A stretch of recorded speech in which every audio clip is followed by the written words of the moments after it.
رضیار جن کو انسانوں کو تنگ کرنے میں بہت مزہ آتا تھا۔ حافظ صاحب اور اپنے باپ کے منع کرنے کے باوجود وہ لوگوں کو تنگ کرتا تھا۔ ایک دن کالا جادو کرنے والا اپنے عمل میں مصروف تھا تو رضیار نے اسے ڈرانے کی کوشش کی۔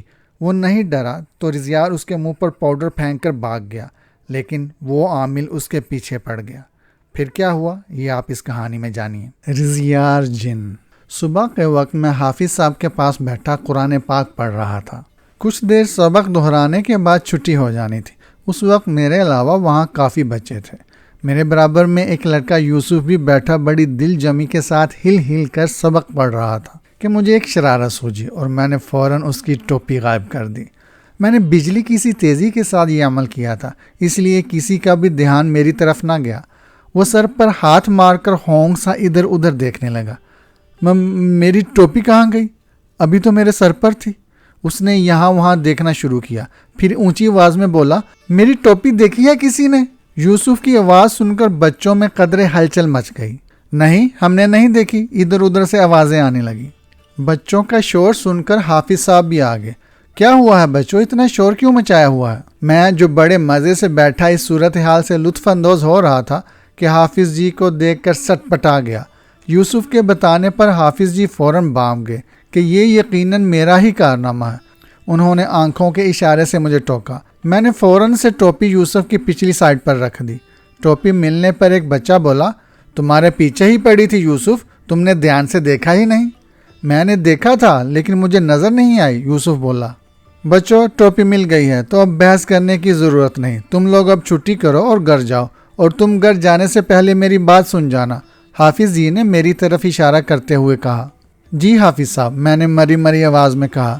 بچوں کے جانے کے بعد انہوں نے مجھے اپنے پاس بلایا اور کہنے لگے، دیکھو بیٹا، میں نے تمہیں پہلے بھی سمجھایا تھا کہ تم نے اگر یہاں پڑھنا ہے تو شرارتیں نہیں کرنی اور نہ ہی اپنی اصلیت ظاہر کرنی ہے۔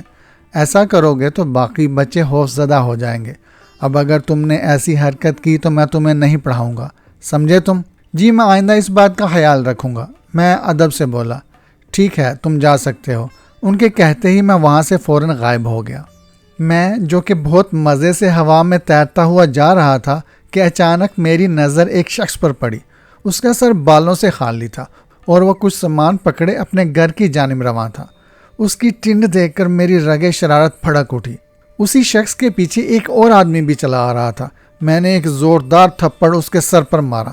تھپڑ پڑتے ہی وہ آدمی در سے تڑپ اٹھا اور غصے سے اس نے پیچھے کی جانب چلتے ہوئے آدمی کو دیکھا۔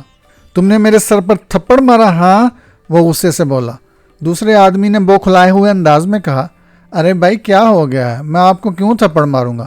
ایک تو تم غلطی کرتے ہو، اوپر سے جھوٹ بھی بولتے ہو۔ یہ کہتے ہی وہ ہاتھا پائی پر اتر آیا اور دونوں لڑنا شروع ہو گئے۔ میں بہت مزے سے سائڈ پر کھڑا انہیں لڑتا دیکھ کر لطف اندوز ہو رہا تھا کہ اتنے میں کچھ راہگیر ان کی لڑائی رکوانے لگے۔ پھر میں انہیں وہیں چھوڑ کر اپنی منزل کی جانب چل پڑا۔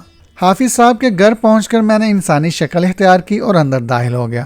آج میرا قرآن پاک مکمل ہو جانا تھا۔ میں ابھی باقی بچوں کے ساتھ جا کر بیٹھ گیا اور سبق دہرانے لگا۔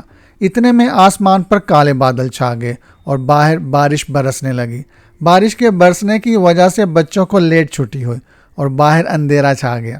حافظ جی کی بیگم کو کھانا پکانے کے لیے لکڑیاں درکار تھیں۔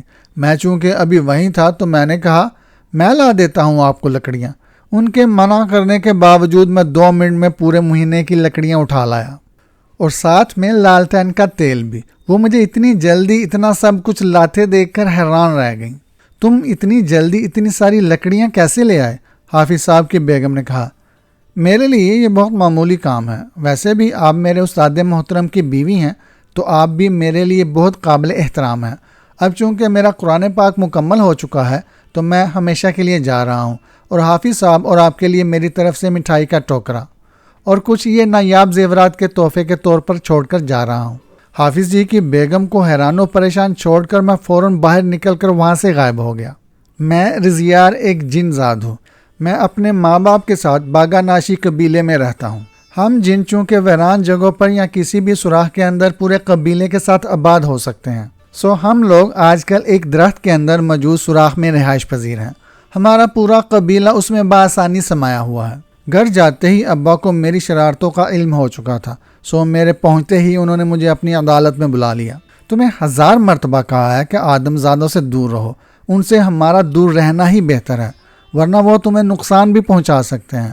انہوں نے قدرے غصے سے کہا، نہیں ابا، وہ لوگ تو ہم سے بہت ڈرتے ہیں، ہمارا نام سنتے ہی تھر تھر کانپنے لگ جاتے ہیں۔ ان میں ہر کوئی ڈرنے والا نہیں ہوتا، کچھ خطرناک عامل یا شیطان کی پوجا کرنے والے بھی ہوتے ہیں جو تمہیں اپنا غلام بنا کر ہمیشہ کے لیے قید کر سکتے ہیں، اس لیے بہتر ہے کہ تم ان سے دور رہو، ورنہ میں تمہارا آدم زادوں کی بستیوں میں جانا بند کر دوں گا۔ سنا تم نے؟ ابا دھمکی دیتے ہوئے بولے۔ ٹھیک ہے ابا، اوپری دل سے میں نے کہہ دیا، لیکن اندر سے میرا بھرپور ارادہ آدم زادوں کو تنگ کرنے کا تھا۔ مجھے بہت مزہ آتا تھا جب میں انہیں تنگ کرتا تھا، وہ مجھے دیکھ نہیں پاتے یا ڈر کر بھاگ جاتے تھے، مجھے عجیب سی خوشی ہوتی تھی۔ ایسے ایک دن ایک لڑکا اکیلا پارک میں بیٹھا چاکلیٹ کھا رہا تھا کہ اچانک میں نے اس سے اس کی چاکلیٹ چھین لی اور وہ چاکلیٹ فضا میں تیرنے لگی۔ یہ دیکھ کر وہ لڑکا اتنا خوفزدہ ہوا تھا کہ اپنا سامان وہیں چھوڑ کر بھوت بھوت کہتا ایک طرف دوڑنے لگ گیا تھا، اور میں وہیں کھڑا مزے سے اس کی چاکلیٹ کھانے لگ گیا تھا۔ ویسے بھی میٹھا ہم جنات کو بہت مرغوب ہے، اور میٹھے کو چوری کر کے کھانا بھی معیوب نہیں سمجھا جاتا جنات میں۔ ایک دفعہ ایک جگہ قرآن خوانی تھی، میں نے وہاں میٹھے کی پوری دیگ ہی غائب کر دی، اور گھر والوں کا جو حال ہوا وہ پوچھو ہی نہ۔ ایسے ہی میں نے کافی لوگوں کو تنگ کیا تھا، کچھ کی آپس میں لڑائی کروا دی اور کچھ کا سامان آگے پیچھے کر دیا، لیکن ابا کو اکثر ہی میرے کارناموں کی رپورٹیں ملتی رہتی تھی۔ وہ مجھے کافی نصیحتیں کرتے تھے، لیکن میں ایک کان سے سن کر دوسرے کان سے نکال دیتا تھا۔ اب بھی ایسا ہی ہوا۔ رضیار سدھر جاؤ، ایسا نہ ہو کہ وقت تمہیں خود سمجھا دے۔ ابا کی آواز کانوں میں پڑ رہی تھی اور میں سر جھکائے خاموشی سے سن رہا تھا۔ آدھی رات کا وقت تھا، میں اپنی ہی موجوں میں ایک قبرستان سے گزر رہا تھا کہ میری نظر قبرستان میں کالا جادو کرنے والے ایک عامل پر پڑی جو پتہ نہیں ایک قبر کے پاس کھڑا کیا کر رہا تھا۔ اپنی عادت سے مجبور میں فوراً اس عامل کے پاس جا کر کھڑا ہو گیا۔ میرے کھڑے ہوتے ہی وہ میری موجودگی بانپ گیا اور اس نے میری طرف گور کر دیکھا۔ اس کی آنکھوں میں یوں گمان ہو رہا تھا کہ شعلے نکل رہے ہوں۔ میں نے عموماً ہمیشہ آدم زادوں کو خود سے ڈرتے دیکھا تھا، لیکن یہ پہلا انسان تھا جو مجھ سے ڈرنے کے بجائے نہ صرف مجھے دیکھ سکتا تھا بلکہ الٹا مجھے ہی ڈرانے کی کوشش کر رہا تھا۔ یہ دیکھ کر مجھے اپنی جناتی صفات کی بنا پر فوراً غصہ آ گیا اور میں اس پر حملہ کرنے ہی لگا تھا کہ اچانک اس نے مجھ پر کچھ پھڑ کر پھونک دیا اور مجھے یوں لگا جیسے مجھے کسی نے انگاروں پر ڈال دیا ہو۔ میں تکلیف سے دوہرا ہو رہا تھا۔ ایک تو تم میرے کام میں حلل ڈال رہے تھے اور اوپر سے مجھ پر حملہ کر دیا۔ تم جانتے نہیں میں کتنا طاقتور عامل ہوں، تم جیسے جنات کو میں یوں چٹکیوں میں مسل دوں گا۔ وہ نخوت برے لہجے میں بولا۔ اتنی تکلیف میں بھی مجھے اس کی بات سن کر غصہ آ گیا۔ میں نے اس کے پاس پڑا سفوف سے بڑا پیالہ اٹھا کر اس کے منہ پر دے مارا۔ وہ غصے سے پاگل ہو گیا اور اس کے منہ سے گالیوں کا طوفان برپا ہو گیا۔ میں فوراً وہاں سے غائب ہو گیا اور اپنے ٹھکانے پر پہنچ کر جلدی جلدی ایک وظیفہ پڑھنے لگا۔ جوں میں وظیفہ پڑھتا گیا تب مجھے افاقہ ہونے لگا۔ پھر میں نے نماز پڑھی اور اللہ کے حضور توبہ کرنے لگا۔ کچھ دن تک میں باقاعدگی سے نمازیں قرآن پاک پڑھتا رہا۔ پھر آہستہ آہستہ میں نے نمازوں کو ترک کرنا شروع کر دیا۔ اب چونکہ میں 2 سال کا ہو چکا ہوں اور جنات کی عمریں کافی لمبی ہوتی ہیں، یہ 1000 سال سے بھی اوپر چلے جاتے ہیں اور 200 سال کی عمر کا تو جوان مانا جاتا ہے۔ میں آج کل اپنے خاندان سے دور ایک کھنڈر میں رہ رہا تھا۔ میں کافی دنوں سے وہاں مقیم تھا۔ عامل والا واقعہ بھی کافی حد تک میرے ذہن سے معدوم ہو گیا تھا۔ آج میں پھر آدم زادوں کی بستی میں جانے کا ارادہ رکھتا تھا۔ میں سوچ رہا تھا کہ کیوں نہ حافظ جی کو سلام کر رہا ہوں۔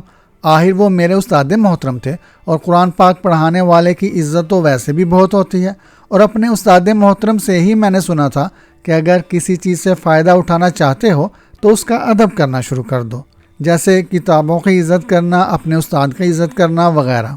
میں حافظ جی کے گھر پہنچا تو وہ ابھی بچوں کو پڑھا کر فارغ ہوئے تھے۔ میں فوراً ان کے سامنے حاضر ہو گیا۔ مجھے دیکھ کر وہ کافی خوش ہوئے۔ ارے رضیار، آج تم کیسے یہاں کا راستہ بھول گئے؟ میں تو آپ کی مصروفیت کے خیال سے ہی نہیں آتا، میں مسکراتے ہوئے بولا۔ ویسے میں تمہاری آخری بار کی حرکت سے ناراض تھا، لیکن تمہیں دیکھ کر میری ناراضگی دور ہو گئی۔ وہ خوشگوار لہجے میں بولے۔ میں شرمندہ ہوں حافظ جی، مجھے معاف کر دے، میں شرمندہ سا بولا۔ ابھی ہم گفتگو کر رہے تھے کہ اچانک مجھے یوں لگا جیسے میرے جسم کے اندر شعلے بڑک اٹھے ہوں۔ اس وقت میں انسانی عالم میں تھا اور میں تکلیف سے دوہرا ہو رہا تھا۔ کیا ہو گیا ہے تمہیں رضیار؟ حافظ جی تیزی سے میری طرف آتے بولے۔ پھر انہوں نے منہ ہی منہ میں کچھ پڑھنا شروع کیا۔ 10 منٹ تک وہ پڑھتے رہے تو میری حالت قدرے بہتر ہوئی۔ تم ٹھیک ہو؟ حافظ جی نے کہا۔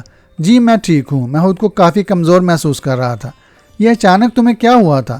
میں خاموشی کے ساتھ بیٹھا رہا اور کوئی جواب نہ دیا۔ رضیار، کہیں تمہاری دشمنی تو نہیں کسی کے ساتھ؟ دیکھو اگر ایسا معاملہ ہے تو مجھے بتا دو، ہو سکتا ہے میں تمہاری مدد کر سکوں۔ اس دن عامل کے ساتھ پیش آنے والا واقعہ میں نے دہرا دیا۔ تمہیں کتنی دفعہ سمجھایا تھا کہ لوگوں کو تنگ مت کیا کرو، لیکن تم باز نہیں آئے، حافظ جی نے کہا۔ مجھے اس کی بات سن کر غصہ آ گیا، اور آپ کو تو پتہ ہے ہم آگ سے بنے ہوئے ہیں، غصہ تو جنات کو بہت جلدی آتا ہے۔ میں نے کہا، تمہارے خیال سے وہ عامل بدلہ لینے کے لیے یہ سب کر رہا ہے؟ وہ پرسوچ انداز سے بولے۔ ممکن ہے ایسا ہی ہو حافظ جی۔ پھر وہ اٹھ کر دوسرے کمرے میں چلے گئے اور جنات سے متعلق ایک کتاب اٹھا لائے۔ پھر کچھ دیر اس کتاب میں سے مطلوبہ مواد ڈھونڈ کر پڑھتے رہے۔ کتاب بند کر کے سائڈ پر رکھ دی اور میری طرف متوجہ ہو گئے۔ یہ علامات تو یہی ظاہر کرتی ہیں کہ وہ تم پر تسخیر جن کا عمل کرنے کی کوشش کر رہا ہے۔ ابھی وقتی طور پر میں نے رکاوٹ ڈال دی ہے، لیکن وہ دوبارہ کوشش کرے گا۔ بہتر ہے تم اس کا مکمل حل کرو۔ میں تمہیں ایک وظیفہ بتاتا ہوں، مسلسل 10 دن تمہیں کرنا ہوگا۔ اس میں ناغہ نہیں ڈالنا ورنہ دوبارہ عمل کرنا پڑے گا۔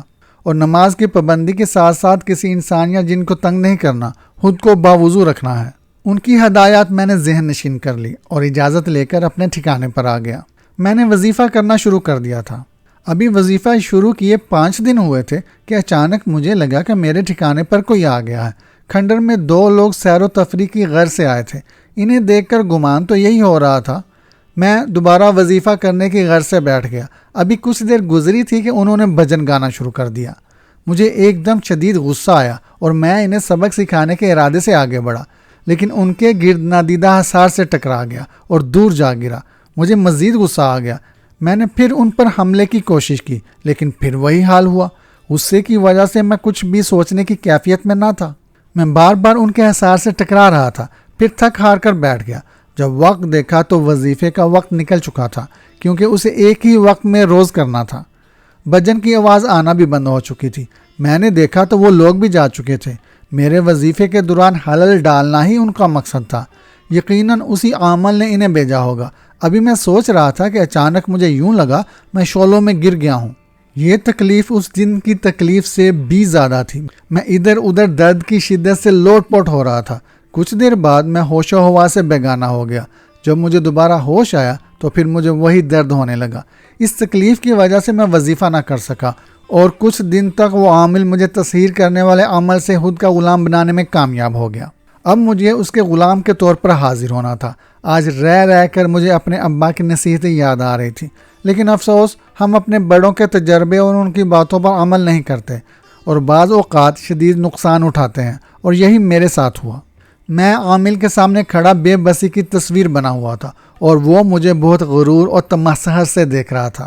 میرا دل تو کر رہا تھا کہ اسے اٹھا کر پٹخ دوں، لیکن چونکہ وہ مجھے اپنا غلام بنا چکا تھا اس لیے میں کچھ نہیں کر سکتا تھا۔ اس دن تو بہت غصہ دکھا رہا تھا، آج کیا ہوا؟ وہ مذاق اڑانے والے انداز سے گویا ہوا۔ میں خاموش کھڑا رہا۔ کچھ دیر وہ اپنی تیز نگاہوں سے مجھے گھورنے کے بعد بولا، جو میں پوچھوں گا اس کا مجھے سچ سچ جواب دینا۔ جی، میں نے مدھم آواز سے کہا۔ اپنا نام اور دین بتاؤ۔ وہ باروب انداز سے بولا، میرا نام رضیار ہے اور میں مسلمان ہوں۔ تم سے میں ایسے ایسے کام لوں گا جس سے ویسے ہی تم دائرہ اسلام سے خارج ہو جاؤ گے۔ اس سے بڑی ایک مسلمان کے لیے کیا سزا ہو سکتی ہے؟ وہ مکارانہ انداز سے بولا۔ میں دل ہی دل میں پیچ و تاب کھانے لگا، لیکن خود پر قابو رکھا کیونکہ پہلے ہی اس غصے کی وجہ سے آج میں یہاں کھڑا تھا۔ ابھی تم جاؤ، لیکن میں جب بھی تمہیں بلاؤں یا جس کام کو کرنے کا کہوں تمہیں کرنا ہوگا، اور ہاں، میری اجازت کے بغیر تم اپنے کسی خاندان کے جن سے نہیں ملو گے، نہ اپنے قبیلے جاؤ گے۔ اگر میرے حکم کی خلاف ورزی کی تو میں تمہیں بوتل میں بند کر دوں گا، سمجھے تم؟ اب جاؤ اور میرے حکم کا انتظار کرو۔ اس کی بات ختم ہوتے ہی میں فوراً غائب ہو گیا اور اپنے ٹھکانے پر آ گیا۔ یا اللہ، میں کس مصیبت میں پھنس گیا ہوں، تو ہی ہے جو مجھے اس مشکل سے نکالے گا۔ میں دل ہی دل میں گریہ زاری کرنے لگا۔ میں ایک گھر کے سامنے کھڑا تھا جہاں مجھے اس عامل نے کچھ تعویذات اور جانوروں کی ہڈیاں چھپانے کا حکم دیا تھا۔ دل تو کر رہا تھا کہ یہ سارا کچھ اس کے جسم کے گرد لپیٹ دوں، لیکن ہائری میری قسمت، میں ہوا بن کر ان کے گھر میں داخل ہوا اور کچھ جگہوں پر سب سامان چھپا دیا۔ ان کے گھر میں اس وقت ہلچل مچی ہوئی تھی، لگتا تھا گھر میں دعوت ہے، مختلف قسم کی خوشبوئیں پورے گھر میں پھیلی تھیں۔ میں نے بلی کی شکل اختیار کی اور کچن میں گھس گیا۔ وہاں کافی ساری مٹھائیاں دیکھ کر میرا دل للچا گیا اور میں نے کھانی شروع کر دی۔ اتنے میں کسی عورت نے مجھے دیکھ لیا اور چلانا شروع کر دیا۔ میں فٹ سے اس کے پاس سے گزرا تو اس نے ہاتھ میں پکڑا ڈنڈا میری کمر پر دے مارا۔ میرے پورے جسم میں درد کی لہر دوڑ گئی۔ میں فوراً کچن سے نکل کر غائب ہو گیا۔ کھنڈر میں آ کر میں اپنی اصلی حالت میں آ گیا۔ درد کی لہریں پورے جسم میں گردش کرنے لگی۔ میرے پاس کچھ جڑی بوٹیاں تھیں، ان کا سفوف میں نے لگایا تو کچھ دیر بعد مجھے درد سے نجات ملی تو سکون ہوا، اور پھر میں عامل کو کوستے کوستے سو گیا۔ عامل مختلف لوگوں سے پیسے لے کر کام کرتا تھا۔ وہ کالے جادو کا ماہر تھا۔ اس کے پاس آدم زادوں کا ہجوم دیکھ کر کبھی کبھی میں سوچتا ہوں کہ یہ تو جنات سے بھی زیادہ خطرناک ہیں۔ حسد اور جلن میں ایک دوسرے کو ہی نقصان میں مبتلا کر رہے ہیں۔ چاہے اپنا ایمان بھی خراب کرنا پڑ رہا ہو، اس سے بھی گریز نہیں کرتے۔ آج اس نے مجھے ڈرانے کا کام سونپا اور کہا کہ ایک ہفتے تک مجھے ایک لڑکی کو مسلسل ڈرانا ہے، اور نہ صرف ڈرانا ہے بلکہ ممکن ہو تو اس کے اندر صلاحیت بھی کر جاؤں اور باقی گھر والوں کو بھی ڈرانے کا کام کروں۔ جب اس نے حکم دیا تو میرے اندر غصہ ابل ابل کر باہر آ رہا تھا، کیونکہ مجھے ایسے حکم سننے کی عادت نہ تھی۔ میں تو آزاد پنچھی تھا۔ غصہ کنٹرول کرنے کی کوشش میں میری آنکھیں سرخ انگارہ ہونے لگی۔ عامل کی تیز نظر نے بانپ لیا اور بولا، اے رضیار، میرا حکم ماننا تجھ پر فرض ہے، اور اپنے غصے کو قابو میں رکھ ورنہ تجھے بسم کر دوں گا۔ ابھی تجھے تو میں نے کچھ کہا نہیں۔ اگر تو مجھے للکارے گا تو تیرا انجام اچھا نہیں ہوگا، اور اگر تو نے میری بات نہ مانی اور مجھ سے غلط بیانی کی تو یاد رکھ میری نظر تجھ پر ہے۔ مجھے فوراً پتہ چل جائے گا کہ تو نے میرا حکم مانا کہ نہیں۔ میں آپ کا سب حکم مان رہا ہوں، باقی تو آپ جنات کی سرکش فطرت سے واقف ہیں۔ جاؤ اور جا کر میرے حکم کی تعمیل کرو۔ اور میں خاموشی سے ہوا بن کر نکل گیا۔ اندھیری رات تھی، ہر طرف بارش زور و شور سے برس رہی تھی۔ بجلی کی گن گرج خوف و ہراس پیدا کر رہی تھی۔ جس لڑکی کو مجھے تنگ کرنا تھا اس کا نام ملیحہ تھا۔ وہ مزے سے اپنے بستر پر سوئی ہوئی تھی۔ عام حالات ہوتے تو یقیناً یہ میرا پسندیدہ مشغلہ ہوتا، لیکن اب میرا ذرا دل نہیں چاہ رہا تھا اسے ڈرانے کو۔ خیر، میں نے زور سے کھڑکی کے پٹ دیوار کے ساتھ مارے۔ شور سن کر اس کی آنکھیں کھل گئیں۔ آنکھیں مسلتے ہوئے وہ اٹھ کر بیٹھ گئی، پھر چادر ہٹا کر بیڈ سے نیچے اتری اور ننگے پاؤں چل کر کھڑکیاں بند کرنے لگی۔ میں نے پھر دروازے زور سے بند کرنا اور کھولنا شروع کر دیے۔ ملیحہ اب کچھ ڈرنے لگے۔ اس سے پہلے کہ وہ ڈر کر کمرے سے بھاگتی، میں نے دروازے کو بند کر دیا اور خود ایک انسانی قالب میں اس کے سامنے آ کھڑا ہوا۔ مجھے دیکھ کر اس کے چہرے پر ہوائیاں اڑنے لگی۔ وہ سہمی سی ایک طرف کھڑی تھی۔ اس کی شکل دیکھ کر مجھے اس پر ترس آ گیا، لیکن اگر میں اپنا کام نہ کرتا تو عامل میری چٹنی بنا دیتا۔ کون ہو تم اور یہاں کیا کر رہے ہو؟ وہ ہکلاتے ہوئے بولی۔ میں ایک جن زاد ہوں، میں یہاں سے گزر رہا تھا، تمہیں دیکھا تو میرے دل کو تم اچھی لگی، سوچا کیوں نہ تھوڑی گپ شپ لگائی جائے۔ جن بھائی، مجھ سے گپ شپ آپ لگا کر کیا کریں گے؟ میں کون سا کوقاف سے ہوں جسے آپ جنات کی غیبتیں کر کے دل ہلکا کریں گے؟ وہ ڈرتے ڈرتے بولی۔ ویسے بات تو تمہاری ٹھیک ہے، میں پرسوچ انداز سے بولا۔ پھر مجھے یاد آیا میں نے تو اسے ڈرانا تھا۔ گستاخ، یہ تم کیسی باتیں کر رہی ہو؟ میں کیا تمہیں غیبتیں کرنے والا لگ رہا ہوں؟ تم نے میرے غصے کو للکارا ہے، اب چکھو مزہ، میں نے غصے سے للکارتے ہوئے کہا۔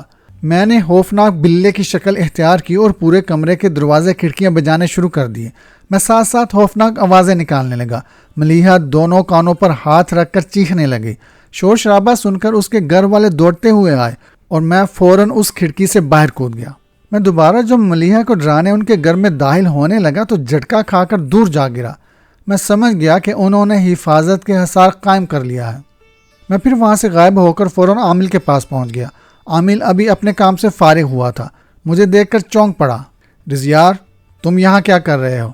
میں ملیحہ کو ڈرانے کی غرض سے گیا تھا ادھر، لیکن انہوں نے اپنے گھر کے گرد حصار قائم کر دیا ہے، اس لیے میں وہاں داخل نہیں ہو سکا۔ میری بات سن کر وہ کچھ دیر سوچ میں پڑ گیا۔ ٹھیک ہے، تم جاؤ، میں انہیں خود دیکھ لوں گا، ابھی میرے آرام کا وقت ہے، میں کچھ دیر سکون سے لیٹنا چاہتا ہوں، عامل نے کہا۔ میں وہاں سے نکل کر ہوا میں اڑنے لگا۔ اڑتے اڑتے میری نظر راستے میں موجود ایک کتے پر پڑی جو زخمی حالت میں پڑا تھا۔ اسے تکلیف میں دیکھ کر میرے اندر ہمدردی کا جذبہ اٹھا اور مجھے حافظ صاحب کا سنایا ایک واقعہ یاد آ گیا کہ کیسے ایک عورت کو اس لیے بخش دیا گیا کہ اس نے ایک پیاسے کتے کو پانی پلایا تھا۔ میں نے سوچا شاید اس کی مدد کرنے پر اللہ میری بھی مشکل آسان کر دے۔ میں فوراً نیچے اترا، کتے کو اپنے ٹھکانے پر لے آیا۔ اگرچہ کتے جن اور دوسری مخلوق کو دیکھ کر بھونکتے ہیں، لیکن وہ چونکہ زخمی تھا اس لیے اس نے شور نہ مچایا۔ کچھ دن اس کی میں دیکھ بھال کرتا رہا۔ جب وہ ٹھیک ہو گیا تو اسے واپس وہیں چھوڑ آیا جہاں سے اٹھایا تھا۔ جب میں وہاں سے اڑنے لگا تو وہ کتا دور سے دم ہلاتا مجھے دیکھ رہا تھا، جیسے شکریہ ادا کر رہا ہو۔ ہوا میں اڑتے اڑتے میں حضرت داتا گنج بخش علی حجویری کے مزار سے گزرا تو میرا دل چاہا کہ انہیں سلام کرتا جاؤں، لیکن عامل کے ڈر سے میں وہاں نہیں گیا۔ راستے میں مجھے ایک حلوائی کی دکان دکھائی دی، جہاں ایک بچہ کھڑا للچائی نظروں سے مٹھائی دیکھ رہا تھا۔ حلیے سے وہ مجھے غریب لگ رہا تھا۔ میٹھا تو میری بھی کمزوری تھا۔ میں نے فوراً انسانی قالب اختیار کیا اور حلوائی کے پاس پہنچ گیا۔ اس سے کافی ڈھیر ساری مٹھائی لی اور اس میں سے کافی زیادہ اس بچے کو دی۔ ایسا کر کے مجھے بہت خوشی ہوئی، میرے قلب میں عجیب سا سکون اتر گیا۔ پھر میں نے چند چاندی کے سکے اس حلوائی کو دیے۔ چاندی کے سکے دیکھ کر وہ حیران ہوا۔ ارے بھائی یہ تو بہت زیادہ ہے، وہ بولا۔ رکھ لو بھائی، میں اپنی خوشی سے دے رہا ہوں، کہہ کر فوراً وہاں سے نکل کر ساتھ ایک ویران سی گلی میں چلا گیا اور وہاں سے غائب ہو کر اپنے ٹھکانے پر آ گیا۔ عامل غصے سے ادھر ادھر ٹہل رہا تھا۔ میں جب بھی ان پر وار کرتا ہوں وہ خالی جاتا ہے۔ مجھے سمجھ نہیں آتا ایسا کیوں ہو رہا ہے۔ ایسا کون سا عامل مل گیا ہے جو میرے مقابلے میں آ کھڑا ہوا ہے؟ وہ غصے سے بول رہا تھا۔ رضیار، تم جاؤ اور پتہ کرو کس کی مدد سے وہ لوگ یہ سب کر رہے ہیں۔ میں وہاں نہیں جا سکتا، حصار سے ٹکرا کر باہر ہی رہ جاتا ہوں۔ میں نے کہا، تم انسانی عالم میں ڈل کر کسی دوسرے انسان کو پیسے دو اور اسے ان کی مخبری پر لگا دو۔ اس طرح جو بھی بات تمہارے علم میں آئے فوراً مجھے بتاؤ۔ جی ٹھیک ہے، اللہ کرے وہ جو بھی ہے تمہارا ایسا حشر کرے کہ زندگی بھر تم کچھ نہ کر سکو۔ میں دل ہی دل میں سوچتا وہاں سے نکل کر ملیحہ کے گھر آ گیا۔ ایک بار پھر میں نے اس گھر میں داخل ہونے کی کوشش کی تو حیرت انگیز طور پر میں اندر چلا گیا۔ اس کا مطلب ہے حصار ختم کر دیا انہوں نے۔ میں اندر داخل ہوا تو سامنے ملیحہ بیٹھی نظر آئی۔ میں اس کی جانب بڑھا اور انسانی قالب اختیار کر لیا۔ مجھے دیکھ کر اس نے دل خراش چیخ ماری۔ اس کی آواز سن کر سب دوڑے چلے آئے۔ ان میں ایک چہرہ جانا پہچانا بھی تھا۔ انہیں دیکھ کر میں چونک گیا، وہ بھی مجھے دیکھتے ہی پہچان گئے۔ ارے رضیار، تم یہاں؟ وہ حیران ہوئے۔ میں بھی حیرانگی سے انہیں دیکھ رہا تھا۔ جی حافظ جی، میں رضیار، آپ کا آنا کیسے ہوا؟ باقی سب حیرانگی سے دیکھ رہے تھے۔ پھر ملیحہ کی ماں بولی، حافظ صاحب آپ انہیں جانتے ہیں؟ ہاں، یہ میرا شاگرد رہ چکا ہے۔ وہ بولے، آپ نے کبھی بتایا نہیں کہ آپ جنات کو بھی پڑھاتے ہیں؟ وہ متاثر کن لہجے میں بولی۔ ایسی باتیں ہم لوگوں میں کریں تو خوف و ہراس پھیلتا ہے، انہوں نے جواباً کہا، اور پھر وہ میری جانب متوجہ ہوئے۔ اے رضیار، تو یہاں کیا کر رہا ہے؟ میں آپ کو نہیں بتا سکتا، میں بے بسی سے بولا۔ تم چلو میرے ساتھ میرے گھر اور وہاں بتاؤ کیا معاملہ ہے۔ میں نہیں جا سکتا، اگر میں گیا تو اس عامل کو پتہ چل جائے گا اور وہ مجھے نہیں چھوڑے گا، میں خوفزدہ انداز سے بولا۔ کچھ نہیں ہوتا، تم میرے ساتھ چلو، وہ پرزور انداز سے بولے۔ حافظ صاحب چونکہ میرے استاد تھے اور ان کی میں بہت عزت کرتا تھا، اس لیے ان کی بات ٹالنا میرے لیے ناممکن تھا، چاہے بعد میں جتنا بھی نقصان اٹھانا پڑے۔ خیر، میں ان کے ساتھ چل دیا۔ ان کے گھر پہنچ کر ان کو سارا ماجرا سنایا۔ میری بات سن کر وہ بولے، وہ جھوٹ بولتا ہے، تم جہاں مرضی جاؤ، جو مرضی کرو، اسے کچھ پتہ نہیں چلتا، حتیٰ کہ تم اس سے جھوٹ بھی بولو گے تو اسے پتہ نہیں چلے گا، اس لیے ڈرو مت۔ ویسے بھی اللہ کے بعد میں تمہارے ساتھ ہوں، انشاءاللہ میں تمہیں اس سے نجات دلاؤں گا۔ کیا یہ بات سچ ہے؟ میں حیرانگی سے بولا۔ ہاں 100%، اگر تم چاہو تو آزما لو، وہ پر یقین انداز سے بولے۔ اس نے مجھے یہ معلوم کرنے بھیجا ہے کہ ملیحہ کی مدد کون کر رہا ہے، اس کی خبر دوں اسے۔ تم اسے میرے بارے میں بتا دو، حافظ جی نے کہا۔ لیکن اگر اس نے آپ کو نقصان پہنچا دیا تو؟ میں نے پریشان کن لہجے میں کہا۔ کچھ نہیں ہوتا، مجھے اپنے رب پر پورا بھروسہ ہے، جیت ہمیشہ نیکی کی ہوتی ہے، اور میں تمہیں جلد ہی اس کی غلامی سے نجات دلاؤں گا انشاءاللہ۔ لیکن تم بھی وعدہ کرو کہ آئندہ تم کسی کو تنگ نہیں کرو گے۔ جی میں وعدہ کرتا ہوں دوبارہ ایسی غلطی نہیں کروں گا۔ تم جاؤ اور اس عامل کو میرے بارے میں بتا دو، باقی میں دیکھ لوں گا۔ جی ٹھیک ہے، اور میں ہوا بن کر باہر نکل گیا۔ عامل کے پاس میں پہنچ گیا تھا اور اب اس کے سامنے کھڑا تھا۔ بتاؤ مجھے کون سا عامل ان کی مدد کر رہا ہے؟ وہ بولا۔ حافظ مجتبیٰ نام ہے ان کا، لیکن انہیں سب حافظ صاحب ہی کہتے ہیں، وہ ان کی مدد کر رہے ہیں۔ حافظ صاحب کا نام سن کر وہ چونک گیا، پھر بولا، کہاں رہتا ہے؟ میں نے ان کے علاقے کا نام بتا دیا۔ اوہ، یہ تو وہی حافظ ہے، اسے میں دیکھ لوں گا، عامل نخوت برے لہجے میں بولا۔ میں کچھ دنوں کے لیے کہیں جا رہا ہوں، واپس آؤں گا تو اس حافظ سے بھی نمٹ لوں گا۔ وہ پھر سے بولا۔ میں جو دل ہی دل میں سوچ رہا تھا کہ اب یہ عامل کو سب پتہ چل جائے گا، لیکن اس نے کچھ نہ کہا۔ اس کا مطلب یہ ہے کہ عامل صرف مجھے ڈرانے کے لیے بولتا تھا کہ میں جو بھی کروں گا اسے معلوم ہو جائے گا۔ کتنا مکار اور جھوٹا عامل ہے، اتنا عرصہ مجھے بیوقوف بنائے رکھا۔ شاید یہ میرے اعمال کی سزا ہے جو میں اب تک لوگوں کے ساتھ کرتا رہا۔ میں نے دل گرفتگی سے سوچا، پھر میں وہاں سے کھنڈر میں چلا آیا۔ میں حافظ جی کے پاس کھڑا انہیں بتا رہا تھا، آپ ٹھیک ہی کہہ رہے تھے، اس کو پتہ نہیں چلا۔ میری بات سن کر وہ مسکرا دیے۔ حافظ جی، وہ عامل تو کہہ رہا تھا کہ وہ آپ کو جانتا ہے۔ میں نے کہا، یار وہ سچ کہہ رہا ہے، ہم ایک دوسرے کو جانتے ہیں، لیکن مجھے شک تھا کہ وہ وہی عامل ہے، اس لیے میں نے تم سے اس کے بارے میں کچھ نہیں کہا۔ لیکن اب اس نے خود ہی جان پہچان کا اظہار کر دیا ہے تو یقیناً وہ دلاور ہی ہے۔ اگر آپ برا نہ مانے تو میں مزید کچھ پوچھ سکتا ہوں؟ ہاں پوچھو، آپ کیسے ایک دوسرے کو جانتے ہیں؟ میں نے کہا، میں اور دلاور بچپن میں دوست تھے، ہمارے درمیان کافی گہری دوستی تھی، ہم دونوں ساتھ اسکول جاتے اور گھر واپس آ کر بھی کھیلنے لگ جاتے، میں ساتھ ساتھ قرآن پاک بھی حفظ کر رہا تھا۔ یوں ہی وقت گزرتا گیا اور ہم لڑکپن میں داخل ہو گئے۔ دلاور کو پیسے کمانے کا شروع سے ہی بہت شوق تھا، وہ چاہتا تھا کہ وہ راتوں رات امیر ہو جائے، بس وہ پیسے کمانے کے نت نئے طریقے سوچتا رہتا تھا۔ ایک دن میں اور دلاور درخت کی چھاؤں میں بیٹھے تھے کہ اچانک ایک آدمی وہاں آ گیا۔ حلیے سے تو وہ کوئی عام سا آدمی لگ رہا تھا، لیکن اس کی آنکھوں میں عجیب شیطانی سی چمک نظر آ رہی تھی۔ مجھے اس سے اچھی شعائیں خارج ہوتی نظر نہیں آئی تھیں۔ اس نے ہم دونوں سے پوچھا، تم لوگ پیسے کمانا چاہتے ہو؟ اس سے پہلے کہ میں اسے کوئی جواب دیتا، دلاور فوراً بول اٹھا، ہاں ضرور، تو تم لوگوں کو میرا ایک کام کرنا ہوگا، یہ ایک پتلا ہے جسے تم لوگوں نے ایک گھر میں دفن کرنا ہے۔ وہ بولا، ہاں میں ضرور کروں گا، دلاور نے حامی بھرتے ہوئے کہا۔ کل صبح تم میرے گھر آنا اور اس پتلے کو دفن کر دینا، میں تمہیں منہ مانگی قیمت دوں گا۔ وہ آدمی بولا، میں پورے وقت پر آ جاؤں گا، دلاور پرجوش انداز سے بولا۔ میں نے لاکھ دلاور کو سمجھایا کہ ایسے پتلے کالے جادو میں استعمال ہوتے ہیں، تم مت جاؤ، لیکن اس نے ایک نہ سنی اور چلا گیا۔ کام کر کے جب وہ میرے پاس آیا تو اس کے پاس خاصے پیسے تھے۔ پھر وہ آہستہ آہستہ اس عامل کے پاس روز جانے لگا اور مجھ سے ملنا ترک کر دیا۔ میں خود ہی اس کے گھر ملنے جاتا اور اس کو سمجھاتا، لیکن وہ نہیں سمجھتا تھا۔ پھر میں نے بھی اسے اس کے حال پر چھوڑ دیا۔ پھر کچھ عرصے بعد مجھے پتہ چلا کہ وہ مکمل عامل بن گیا ہے، وہاں سے کسی اور شہر چلا گیا ہے۔ اب کافی دیر بعد اس کا نام تمہارے منہ سے سنا ہے۔ انہوں نے تفصیلاً جواب دیا، لیکن آپ مجھے اس عامل سے نجات کیسے دلائیں گے؟ میں نے فکر مند لہجے میں کہا، اللہ کی ذات پر بھروسہ رکھو، انشاءاللہ وہی تمہیں آزادی دلائے گا، وہ پر یقین لہجے میں بولے۔ واپس آنے کے بعد عامل نے حافظ صاحب پر قابو پانے کے لیے چلا کرنا شروع کر دیا، لیکن ناکام ہو گیا۔ خود کو ناکام ہوتے دیکھ کر اس سے برداشت نہ ہوا تو وہ شدید غصے میں آ گیا اور اس نے ہاتھ میں چاقو پکڑ لیا۔ میں پاس کھڑا سب دیکھ رہا تھا۔ میں نے عامل کو روکنے کی کوشش نہیں کی کیونکہ میں چاہتا تھا کہ وہ حافظ صاحب کا سامنا کرے۔ پھر عامل حافظ صاحب کے گھر پہنچ گیا۔ اس وقت وہ گھر میں اکیلے تھے۔ وہ حافظ صاحب کو للکارتے ہوئے بولا، تم ہمیشہ میرے کام میں رکاوٹ کا باعث بنتے ہو، پہلے بھی تم روکنے آ جاتے تھے، اب بھی تم نے ٹانگ اڑائی ہے۔ دیکھو دلاور، تم یہ سب کالے دندے چھوڑ دو اور واپس اسلام کی طرف آ جاؤ۔ آج نہیں تو کل قبر میں جانا ہے، پھر واپسی کا راستہ نہیں ہوگا، نہ توبہ کا وقت ملے گا۔ حافظ صاحب نے کہا، تم میری چھوڑ، اس وقت اپنی خیر منا، میں تجھے مار ڈالوں گا، تو آج زندہ نہیں رہے گا، دلاور نے غصے سے کہا۔ میں پاس کھڑا ان دونوں کی باتیں سن رہا تھا۔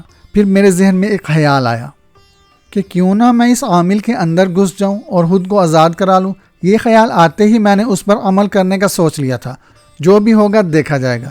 میں عامل کے اندر گھس گیا۔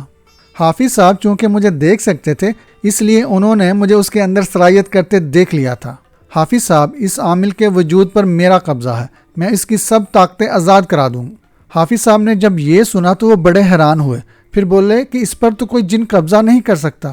ہاں اس نے تمہیں اپنا غلام بنایا ہے، تو جس جن کو اس نے اپنا غلام بنایا ہے، ہاں وہ اس کے جسم میں داخل ہو سکتا ہے۔ تم ایک کام کرو، اس کو لے کر کسی ویرانے میں پہنچ جاؤ اور میں تمہارے ساتھ چلتا ہوں۔ رضیار، فوراً اپنا کام کر کے ہمیں یہاں سے نکلنا ہوگا، ورنہ وہ طاقتیں جو ہم اس سے آزاد کروا رہے ہیں ہم پر حملہ کر دیں گے۔ اس دوران حافظ صاحب نے کچھ پڑھنا شروع کر دیا اور ایک آندھی سی چلنا شروع ہو گئی۔ آندھی میں کبھی شیر نمودار ہوتے، کبھی ایک بڑا سا دیو تلواریں لے کے ہم پر حملہ کرتا، لیکن وہ ہم تک نہیں پہنچ پاتا تھا۔ یہ صرف ڈرانے کی ترکیبیں تھیں۔ اس دوران حافظ صاحب نے مجھے جو کہا میں نے کیا، اور پھر میں حافظ صاحب کو لے کر وہاں سے غائب ہو گیا۔ ہم لوگ دوبارہ حافظ جی کے گھر پہنچ گئے۔ اب اس کے پاس کوئی طاقت نہیں رہے گی اور وہ دوبارہ یہ طاقتیں حاصل بھی نہیں کر سکے گا، اور مجھے امید ہے کہ وہ میرا پرانا دوست پھر دائرہ اسلام میں داخل ہو جائے گا۔ بس یار دوبارہ کبھی کسی کے ساتھ الجھنے کی ضرورت نہیں، ایسا نہ ہو اگلی دفعہ اس سے بھی زیادہ نقصان اٹھا بیٹھو۔ جی حافظ صاحب، میں یہ سبق زندگی بھر یاد رکھوں گا۔ میری بات سن کر وہ مسکرا دی۔ یہ کہانی آپ کو کیسی لگی کمنٹ میں ضرور بتائیے گا۔ کہانی پسند آئے تو لائک ضرور کیجیے گا۔ ہمارے چینل کو سبسکرائب کر دیں اور بیل آئیکن کے بٹن پر کلک کر دیں۔ شکریہ۔